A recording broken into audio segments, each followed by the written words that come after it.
आज हम अरूप वचर शोभन चित्त के बारे में बात करने वाले, जो कि 12 प्रकार के हैं।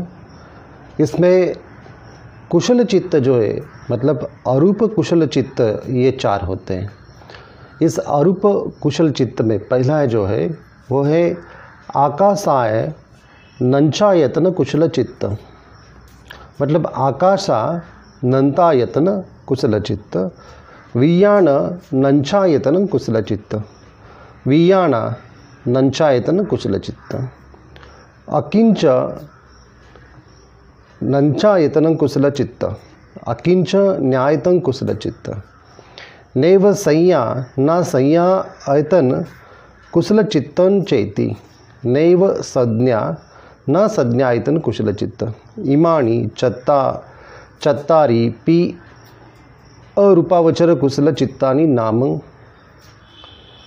इसका जो अर्थ है कि ये 4 प्रकार के कुशल चित्त है, जो है कि आकाश अनंतायतन कुशल चित्त, विज्ञान अनंतायतन कुशल चित्त, अकिंच अनंतायतन कुशल चित्त, नैव संज्ञा न संज्ञा आयतन कुशल चित्त। इस प्रकार के ये 4 अरूपवचर शोभन चित्त जो कि कुशल हैं। इसमें जो पहला जो है आकाशा नंतायतन कुशल चित्त, इसका जो अर्थ होता है कि 9 कसिन धर्मों से किसी एक को उद्घाटित करने पर प्राप्त होने वाली प्रज्ञप्ति आकाश प्रज्ञप्ति है, इसलिए उसको आकाश कहते हैं। जो विशुद्धि मग्ग में 9 कसिनों की साधना बताई है, उस साधना के अनुसार अगर ध्यानी उस पर अपने चित्त को लगाता है तो उस चित्त से जो चीज़ उद्घाटित होती है वो आकाश प्रज्ञप्ति का ग्रहण करती है, इसलिए इसको आकाश कहा है। आकाश प्रज्ञप्ति परमार्थ धर्मों की तरह द्रव्य स्वभाव नहीं है, अतः उसका उत्पाद एवं भंग नहीं होता।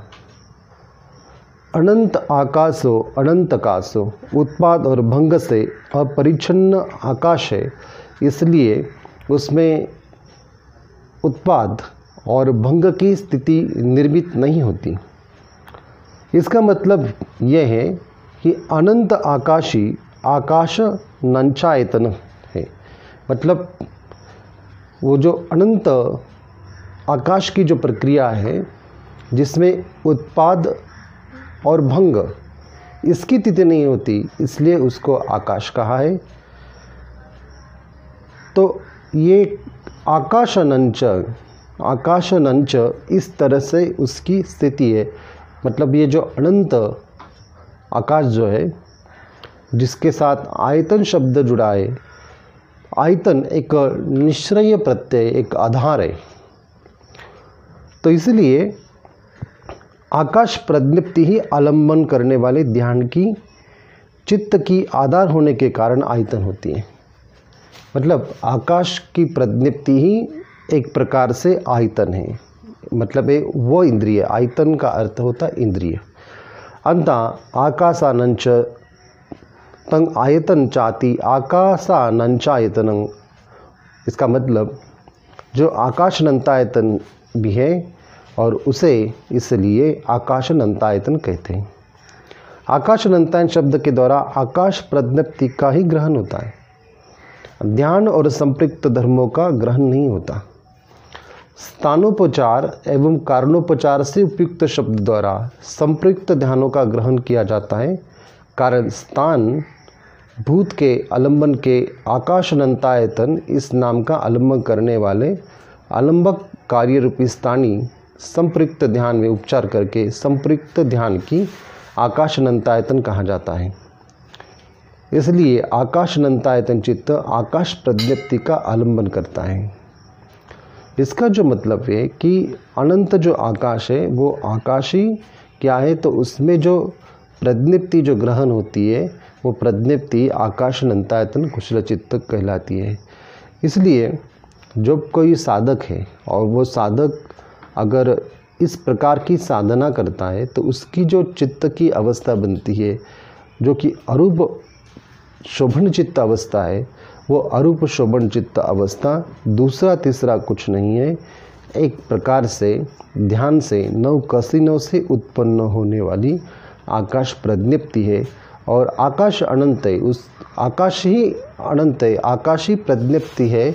आकाश ही एक प्रकार से एक जागृत अवस्था है, इसलिए चित्त की अवस्था आकाश जैसी होने के कारण उसको आयतन कहते हैं। इसलिए इसको आकाश अनंतायतन चित्त और उसकी जो प्रज्ञप्ति का आलम्बन करता है वो इस प्रकार से कुशल चित्त होता है। तो इसलिए इसको इस तरह से समझना चाहिए। तो ये आकाश अनंतायतन एक कुशल चित्त है। दूसरा जो है विज्ञान आयतन कुशल चित्त।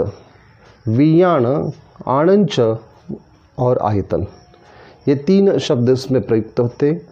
आकाश अनंतायतन चित्त ही विज्ञान है, मतलब जो आकाश अनंतायतन चित्त में जो चित्त की अवस्था होती उसी को ही विज्ञान कहते हैं। इस चित्त को ही प्रथम आरूप विज्ञान कहते हैं।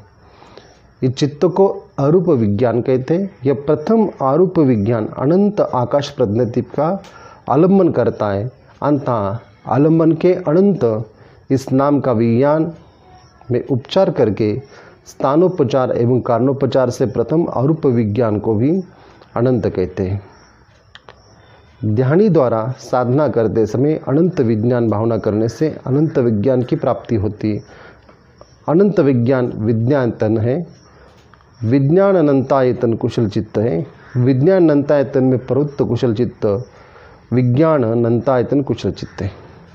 इसका मतलब जो है विज्ञान ही एक प्रकार से विज्ञान नंचायतन कुशल चित्त है। और इस कुशल चित्त में अगर कोई साधक या योगी इस अनंत आकाश को आलम्बन करके ध्यान करता है तो उससे जो स्थिति बनती है विज्ञान की, वो आरूप प्रकार की स्थिति बनती है।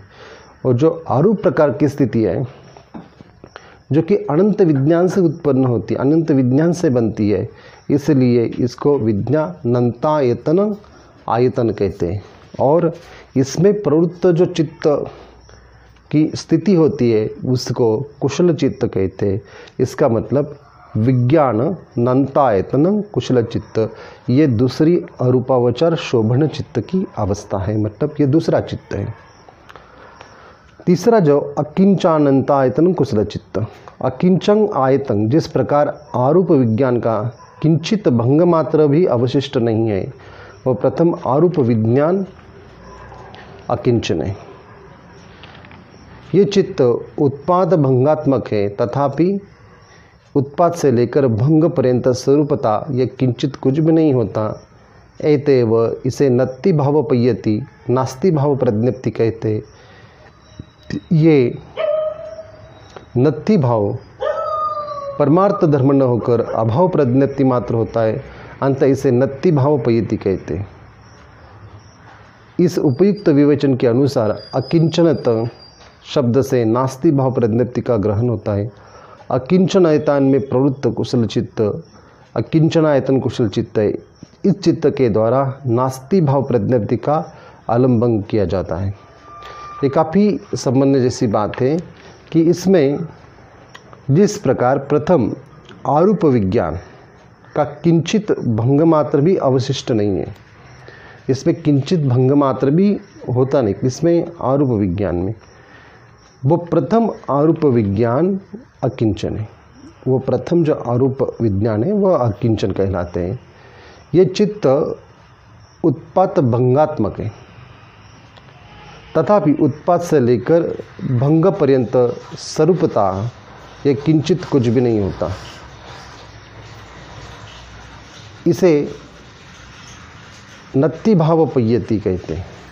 इस नत्ति भाव की जो स्थिति आए, इस नत्ति भाव की स्थिति को जो ग्रहण करने की क्षमता है, जिसको नास्ति भाव प्रज्ञप्ति कहते हैं, और ये नास्ति भाव प्रज्ञप्ति इसे ही अकिंचन ऐसे कहा जाता है।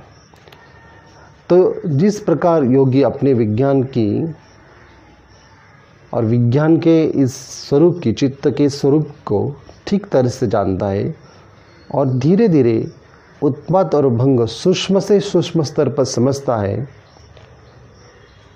और जब सूक्ष्म से सूक्ष्म तक उसको समझता है तभी ये चित्त के बारे में वो जान सकते हैं। इसलिए अकिंचनतान में प्रवृत्त होने वाले जो कुशल धर्म है, कुशल चित्त है, वही अकिंचनयतन कुशल चित्त है। और ये चित्त नास्ति भाव प्रज्ञप्ति का आलंबन करते हैं। तो इस बात को ध्यान में रखना चाहिए। चौथा जो है नैव सय्या न सय्या आयतन कुशल चित्त। इसका जो मतलब जो सय्या नहीं है और असय्या भी नहीं है, फिर भी कुछ है, उसे नैव संज्ञा न सय्या कहते हैं। यहाँ पर नैव संज्ञा न संज्ञा के द्वारा संज्ञा चैतसिक को ग्रहण होता है। इस चतुर्थ आरूप विज्ञान में चित्त में होने वाले संज्ञा चैतसिक के अत्यंत सूक्ष्म होने के कारण उसका अनित्य, अनात्म एवं दुख लक्षणों से समर्शन और विमर्शन नहीं किया जा सकता, और ऐसा करने पर भी उसके अनित्य आदि स्वभाव के भी अवभाषित नहीं हो पाते। इस प्रकार अनित्य आदि स्वभाव के अवभाषित न होने से अत्यंत सूक्ष्म होने के कारण नैव संज्ञा कहा जाता है। उसके अत्यंत सूक्ष्म होने पर भी परमार्थ रूप से सत्य स्वभाव होने के कारण उसकी सत्ता का अपलाप भी नहीं किया जा सकता।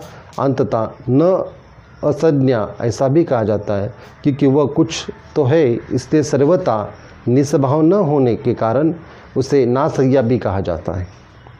इसलिए इस बात को ठीक से समझना चाहिए कि चित्त में ना संज्ञा, सय्या और ना सय्या की जो स्थिति बनती है, और इस स्थिति में जो त्रिलक्षण है, अनित्य, अनात्म एवं दुख, ये स्थिति उसमें होती है, लेकिन सूक्ष्म स्तर पर होती है।